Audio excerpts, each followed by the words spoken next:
Assalamualaikum warahmatullahi wabarakatuh. Selamat datang di channel aku, Ajeng Septin. Channel yang akan menayangkan berbagai video mengenai informasi, tips dan juga trik atau persiapan masuk perguruan tinggi. Untuk itu, buat teman-teman yang belum subscribe, silahkan di-subscribe ya, supaya tidak ketinggalan informasi. Nah, sekarang aku mau tanya nih, apa yang terlintas di pikiran kalian saat mendengar jurusan kedokteran?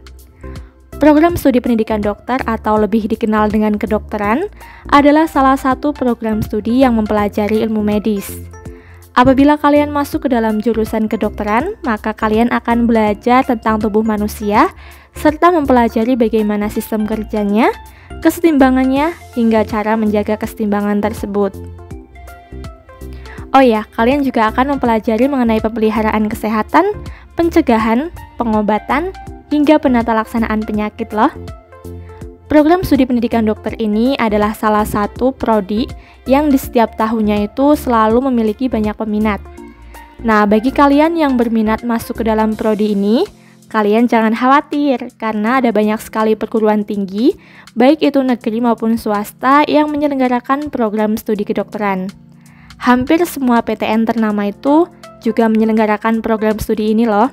Salah satunya ada di Universitas Gadjah Mada atau UGM, Universitas Indonesia atau UI, Universitas Pajajaran, Universitas Brawijaya, UNS, dan masih banyak lainnya. Tahukah kalian bahwa banyak universitas itu menyelenggarakan program studi S1 kedokteran? Jadi itu bukan kedokteran umum saja ya, tetapi diantaranya ada program studi pendidikan kedokteran gigi atau juga kedokteran hewan. Meskipun sama-sama kedokteran, tapi beda loh hakikatnya. Oke, mari kita bahas perbedaannya ya. Yang pertama yaitu tentang kedokteran umum.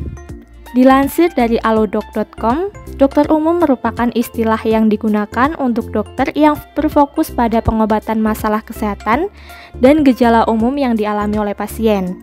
Seorang dokter umum juga dikenal sebagai dokter layanan tingkat pertama, di mana dokter umum berperan dalam memberikan pencegahan, diagnosis, dan penanganan awal serta merujuk ke dokter spesialis jika diperlukan. Selain itu, dokter umum juga memegang peranan penting dalam memberikan perawatan medis awal dan berkelanjutan kepada pasien dari segala kelompok usia. Seorang dokter umum dapat bekerja di puskesmas, rumah sakit, ataupun klinik pribadinya. Tak jarang dokter umum pun kerap dilibatkan dalam berbagai disiplin ilmu medis lain atau multidisiplin untuk mendukung penyembuhan pasien. Perkuliahan di kedokteran itu memang tampak seru ya teman-teman, dan juga keren pastinya. Tapi materinya pun yang harus dipelajari itu cukup menantang loh. Dilansir dari Mamikos, mata kuliah yang dipelajari jurusan kedokteran itu ada yang pertama, anatomi. Anatomi adalah mata kuliah yang mempelajari tentang susunan bagian tubuh dan organ dalam tubuh manusia yang harus dipahami oleh seorang calon dokter. Yang kedua, ada biologi seluler. Dalam mata kuliah ini, kamu akan mempelajari ilmu biologi di tingkat seluler atau sel pembentuk tubuh manusia. Yang selanjutnya itu ada genetika. Nah, kalau genetika ini merupakan mata kuliah yang mempelajari ilmu genetika atau penurunan gen pada manusia. Nah, selanjutnya itu juga ada metabolisme dan juga energi, di mana metabolisme dan energi ini adalah mata kuliah yang mempelajari tentang sistem metabolisme tubuh dan energi yang dihasilkan oleh tubuh. Selanjutnya ada kardiovaskuler, yaitu merupakan mata kuliah yang mempelajari tentang sistem kerja jantung dan juga pembuluh darah dalam tubuh. Ada reproduksi juga loh, yaitu mata kuliah ini akan mempelajari tentang organ serta sistem reproduksi pada tubuh manusia. Gak sampai di situ aja, yang selanjutnya itu masih ada gastrointestinal, di mana mata kuliah ini yaitu mempelajari tentang organ pencernaan, meliputi lambung dan juga usus pada tubuh manusia. Selanjutnya ada respiratorius atau mata kuliah yang mempelajari tentang sistem pernafasan atau respirasi dalam tubuh. Yang selanjutnya ada ilmu bedah. Jadi mahasiswa kedokteran umum ini juga harus mendapatkan pengetahuan dasar mengenai ilmu bedah ya. Dan yang selanjutnya itu ada ilmu penyakit dalam, di mana mata kuliah ini tuh mempelajari tentang beragam jenis penyakit serta bagaimana cara mengatasinya. Nah, jika kalian ingin menjadi lulusan sarjana kedokteran umum, maka kalian bisa memilih kuliah di jurusan kedokteran yang ada di Universitas Airlangga atau UNER, Universitas Hasanuddin atau Unhas, Universitas Padjadjaran atau Unpad, Universitas Diponegoro atau Undip, Universitas Udayana atau UNUD, Universitas Brawijaya atau UB, Universitas 11 Maret Surakarta atau UNS, Universitas Jenderal Sudirman atau UNSUD, Universitas Sumatera Utara atau USU, Universitas Hasanuddin atau Unhas, Universitas Pelita Harapan atau UPH, Universitas Islam Indonesia atau UII, Universitas Syiah Kuala, Universitas Samratulangi, Universitas Jember, Universitas Tarumanegara, Universitas Katolik Indonesia Atmajaya, Universitas Sriwijaya, Universitas Andalas, Universitas Lampung, bahkan di UI dan UGM itu juga ada loh. Nah, kira-kira kalian mau pilih perguruan tinggi yang mana nih? Oke, selanjutnya tentang kedokteran gigi. Dilansir dari Ruang Guru, program studi kedokteran gigi mempelajari tentang kesehatan oral manusia, mulai dari daerah gigi dan juga mulut, hingga cara menangani dan juga mengobati permasalahan di area tersebut. Tidak hanya tentang kesehatan gigi, kamu juga akan mempelajari estetika gigi dan juga mulut. Beberapa mata kuliah yang dipelajari di FKG ini misalnya ada ilmu kedokteran gigi dasar, konservasi gigi, yaitu bertujuan untuk melakukan perawatan gigi serta mempertahankan gigi selama mungkin di dalam rongga mulut sehingga estetika dan fungsi kunyah gigi itu dapat kembali dengan normal. Yang selanjutnya ada endodontik, di mana endodontik ini adalah cabang ilmu yang ada di kedokteran gigi yang bertujuan untuk merawat dan juga menangani penyakit pada pulpa atau bagian dalam gigi. Yang selanjutnya ada periodonsia, yaitu cabang dari ilmu kedokteran gigi yang mempelajari tentang struktur pendukung gigi, termasuk penyakit dan kondisi yang mempengaruhinya ya. Selanjutnya ada ilmu kedokteran gigi anak, ortodonsia, yaitu bidang kedokteran gigi yang khusus mempelajari tentang estetika posisi gigi, rahang, dan wajah. Selanjutnya ada prostodonsia, yaitu cabang ilmu yang mempelajari perawatan jaringan penyangga dari gigi. Jaringan penyangga gigi ini termasuk diantaranya yaitu jaringan lunak seperti gusi dan jaringan tidak lunak seperti tulang yang berperan untuk menjaga gigi tetap stabil di atas rahang ya. Nah, selain itu juga ada ilmu kesehatan gigi mulut pencegahan, bedah mulut, ilmu material gigi, ilmu biologi oral, radiologi kedokteran gigi. Nah, jika kamu ingin masuk dalam prodi kedokteran gigi ini, ada universitas yang menyelenggarakannya loh, yang tentunya kualitasnya itu tidak diragukan lagi ya. Misalnya ada Universitas Profesor Dr. Mustopo yang ada di Jakarta, lalu ada Universitas Hang Tuah yang ada di Surabaya, selanjutnya ada Universitas Sumatera Utara Medan, Universitas Hasanuddin Makassar, Universitas Jember, Universitas Muhammadiyah Yogyakarta yang ada di Bantul, Universitas Trisakti Jakarta, Universitas Indonesia yang ada di Depok, Universitas Padjadjaran Bandung, Universitas Gadjah Mada yang ada di Sleman, dan juga Universitas Airlangga yang ada di Surabaya. Selanjutnya yang ketiga yaitu kedokteran hewan. Dilansir dari KUI per kampus, kedokteran hewan adalah program studi yang cocok banget nih buat kamu para pecinta hewan. Kedokteran hewan mempelajari pengobatan dan juga pencegahan penyakit pada hewan ternak dan hewan lainnya. Kamu juga akan mempelajari hubungan antara hewan dengan masyarakat, termasuk cara mengidentifikasi suatu penyakit dan memastikan penyakit tersebut itu tidak menular ke manusia.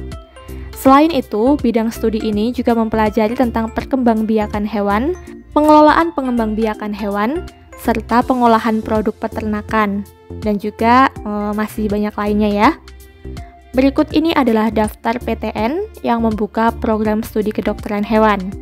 Yang pertama itu ada IPB atau Institut Pertanian Bogor, Universitas Gadjah Mada, Universitas Airlangga, Universitas Nusa Cendana, Universitas Hasanuddin, Universitas Padjadjaran, dan juga Universitas Udayana.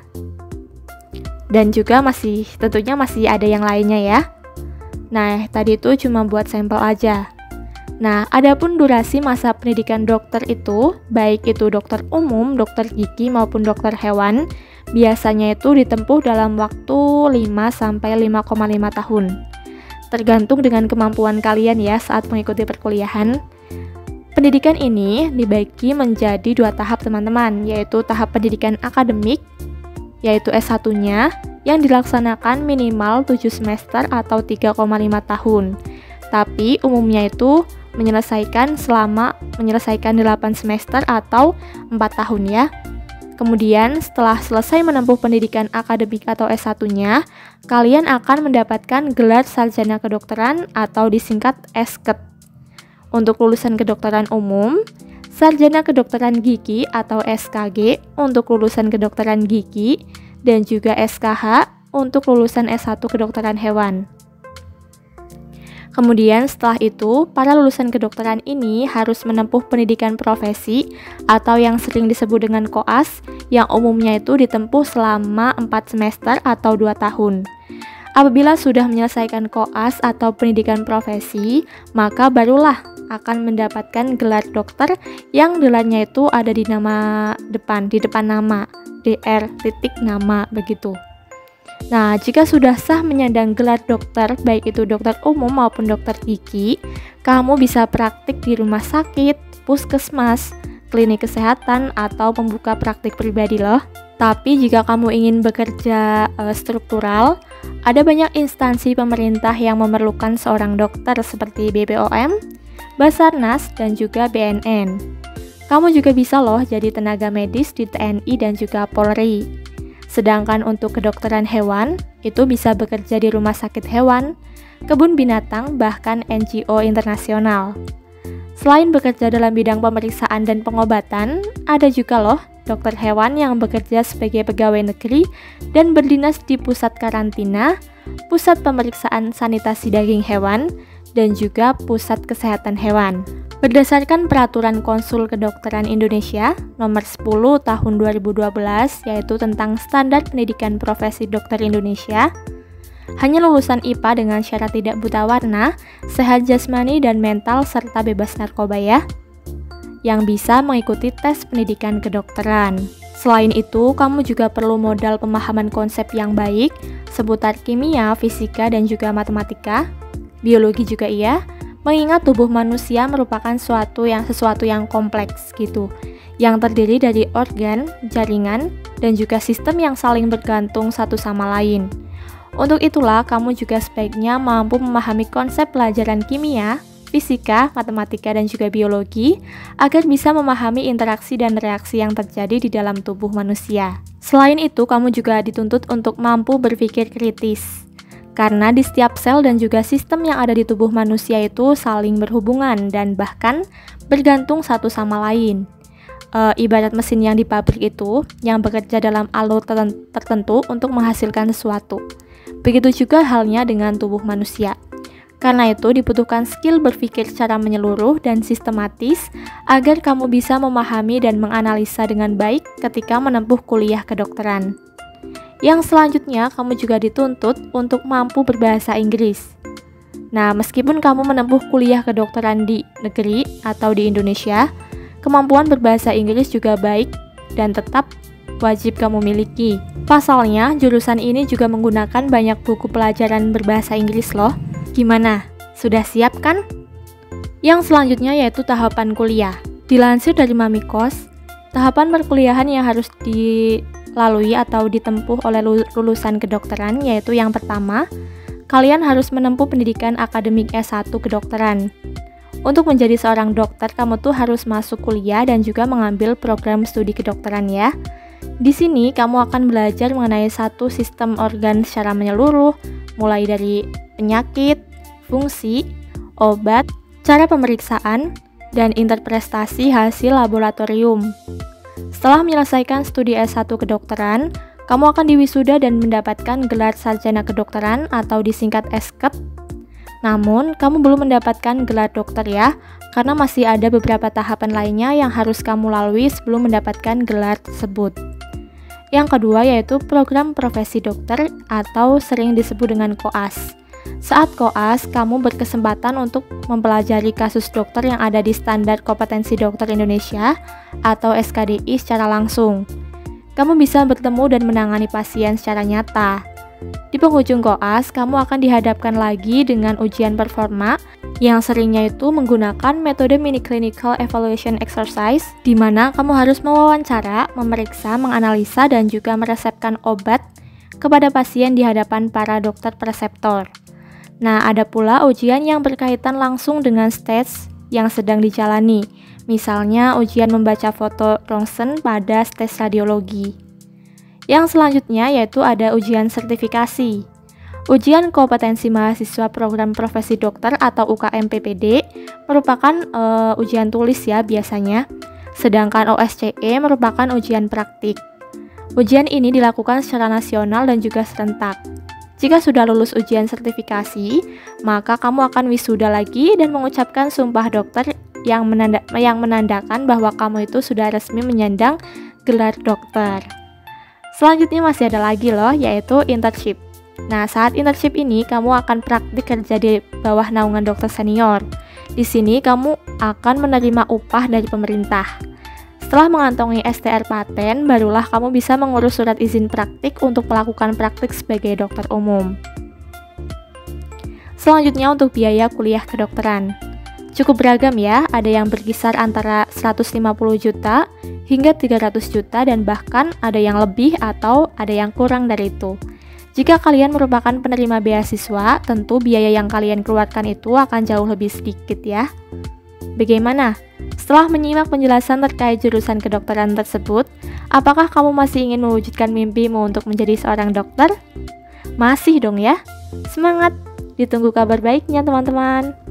Oke, kiranya cukup sekian informasi yang dapat aku sampaikan di video kali ini mengenai jurusan kedokteran. Mohon maaf apabila banyak kesalahan. Sekian, wassalamualaikum warahmatullahi wabarakatuh.